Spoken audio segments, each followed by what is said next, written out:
¿Alguna vez has sentido que estás atrapado en un túnel sin salida, trabajando 14 horas al día, solo para ver cómo tus sueños se desmoronan frente a tus ojos?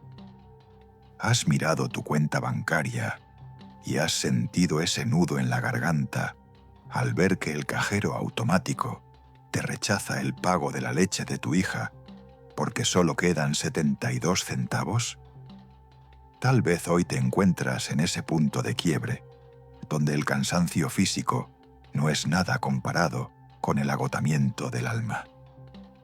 Esta es la historia de Javier Antonio Mesanza, un hombre de 38 años que vivía en un pequeño departamento de la colonia Lindavista, en la Ciudad de México. Javier no era un hombre perezoso. De hecho, era el primero en llegar y el último en irse de una distribuidora de repuestos automotrices donde trabajó por 12 años. Con su cabello castaño siempre corto, sus lentes de armazón negro que ocultaban unas ojeras profundas y su estatura media de 1,65 m, Javier pasaba desapercibido para el mundo, pero cargaba con un peso que amenazaba con aplastarlo. Su vida era una repetición constante de humillaciones.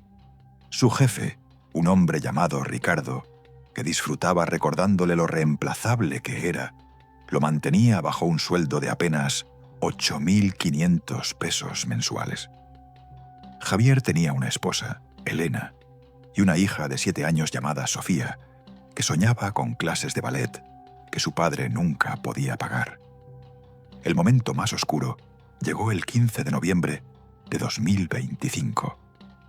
Ese día, después de una jornada agotadora, Javier regresó a casa para encontrar un aviso de desalojo pegado en su puerta por un retraso de 3 meses en la renta.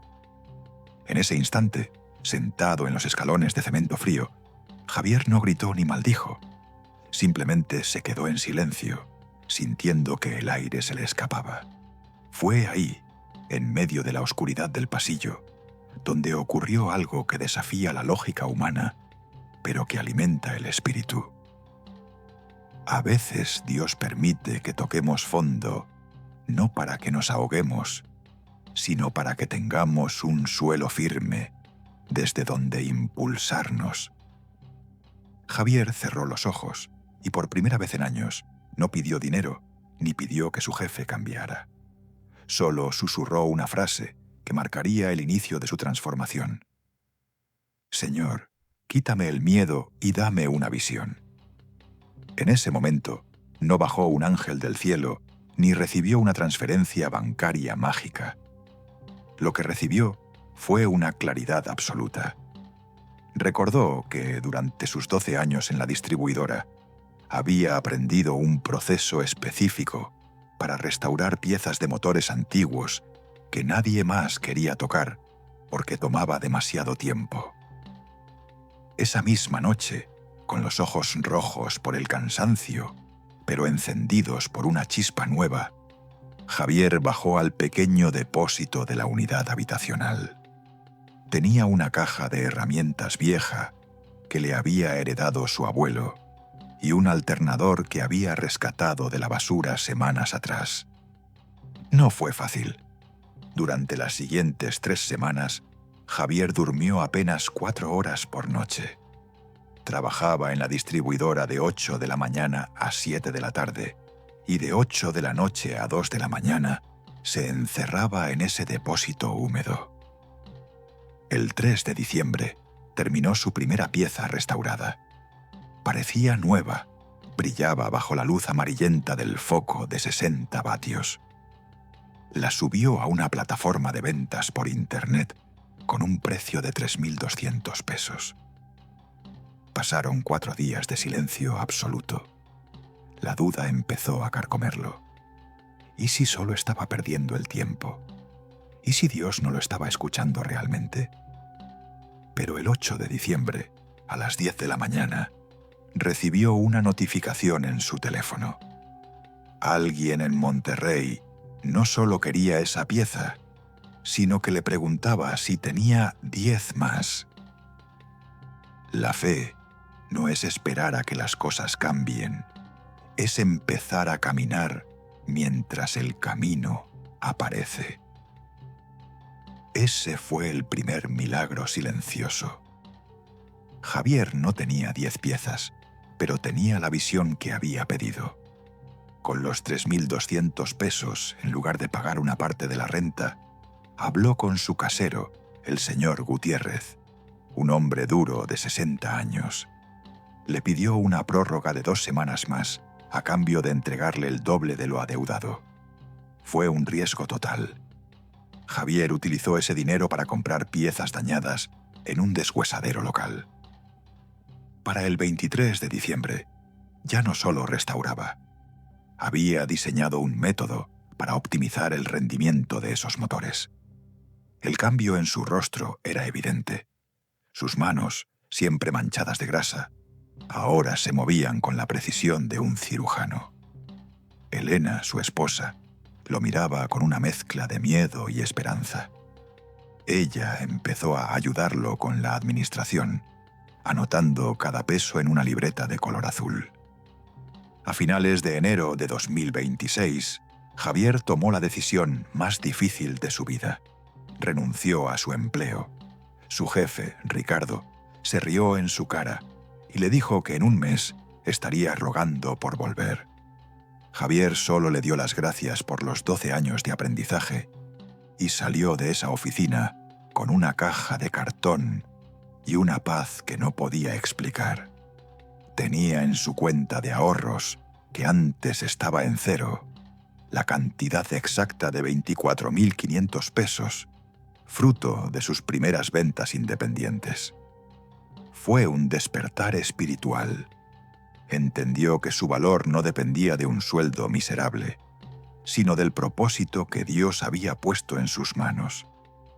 Abrió un pequeño taller en un local de apenas 20 metros cuadrados en una zona industrial económica. Lo llamó Renacimiento Automotriz. Durante los meses de febrero y marzo, Javier trabajó con una intensidad que nunca supo que poseía. Pero ya no era la intensidad del esclavo, sino la pasión del hombre libre.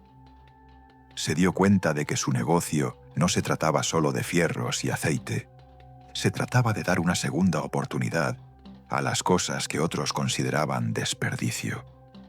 Y en ese proceso, él mismo estaba siendo restaurado.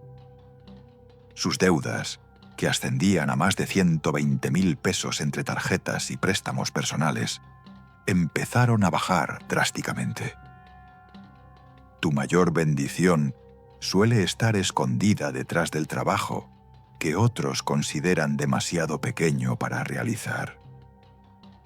Para el mes de mayo, apenas 6 meses después de aquel aviso de desalojo, la vida de Javier era irreconocible.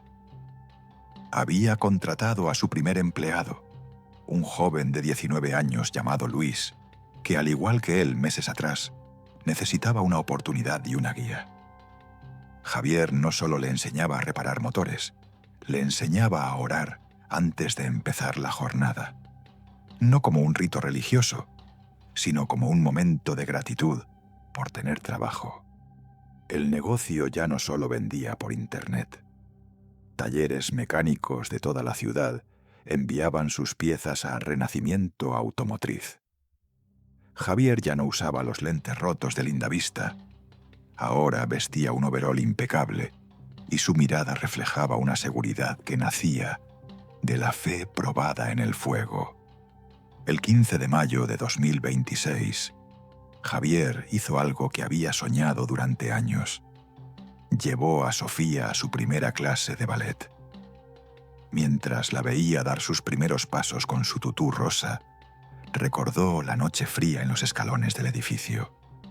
Entendió que Dios no le dio el dinero de inmediato, sino que le dio la fuerza para usar sus propias manos.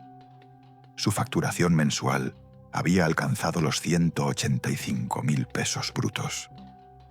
Después de gastos y salarios, Javier ganaba 4 veces más de lo que ganaba como empleado. Pero lo más importante es que era dueño de su tiempo y de su paz. ¿Qué fue lo que realmente cambió en la vida de Javier? No fue la suerte, ni fue un golpe de fortuna. Fue el momento en que dejó de verse como una víctima de las circunstancias y empezó a verse como un administrador de los talentos que el cielo le había dado.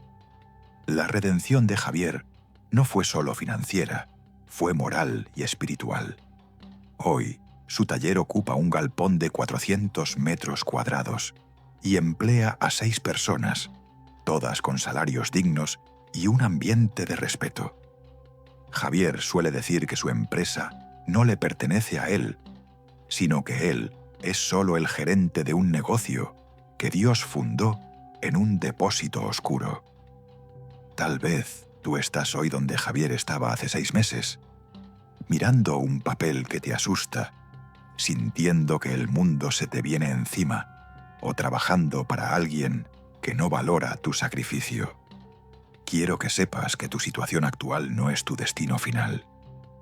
A veces, el sistema nos hace creer que somos pequeños, que no tenemos opciones, pero la provisión divina siempre encuentra una grieta por donde entrar cuando hay un corazón dispuesto a trabajar y a creer.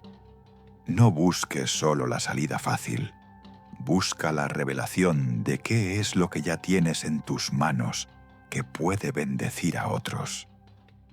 Dios no bendice pasos que no das. La provisión llega cuando el movimiento comienza. Hoy, Javier Antonio Mesanza es un hombre que camina con la frente en alto. No por el dinero que tiene en el banco, que ahora es considerable, sino porque sabe que superó la prueba más difícil, la prueba de la desesperanza. El 30 de junio pasado, regresó a la distribuidora donde trabajó 12 años. No fue para presumir su nuevo coche, sino para entregarle una canasta de alimentos y un sobre con dinero a un excompañero que estaba pasando por una calamidad familiar. Ese es el verdadero eco de la bondad. La prosperidad que no se comparte no es bendición, es solo acumulación. Mira a tus manos en este momento. Pregúntate, ¿qué es aquello que sé hacer y que el mundo necesita? No importa si es hornear pan, arreglar computadoras, escuchar a los demás o limpiar una casa. Cuando pones ese talento al servicio de un propósito mayor y confías en que hay un plan perfecto para ti, las puertas que parecen de acero se abren como si fueran de papel. El cambio de empleado miserable a empresario libre le tomó a Javier exactamente 180 días, pero el cambio de mentalidad ocurrió en un segundo, en una oración de 7 palabras. Si te sientes identificado con esta historia, si sientes que tu alma necesita ese despertar, te invito a que no te quedes solo con la emoción del momento. La fe sin obras está muerta. Empieza hoy mismo con lo que tengas, por pequeño que sea. No esperes a tener el capital perfecto o el momento ideal. El momento ideal es ahora, porque ahora es cuando Dios está listo para mostrarte el camino. Antes de irte, me gustaría que hiciéramos un compromiso de fe. Si crees que este es tu tiempo de restauración, escribe en los comentarios: recibo mi visión y empiezo mi camino. Al hacerlo, estás declarando que dejas atrás el miedo y te preparas para la bendición que viene. No olvides suscribirte a El Eco de la Bondad y activar la campana para que cada relato sea una semilla de esperanza en tu día a día. Recuerda siempre que el dolor de hoy es la sabiduría del mañana y que nunca, absolutamente nunca, estás caminando solo. Que la paz de Dios, que sobrepasa todo entendimiento, guarde tu corazón y tus proyectos desde este mismo instante. Nos vemos en el próximo relato, donde la luz siempre vence a la oscuridad.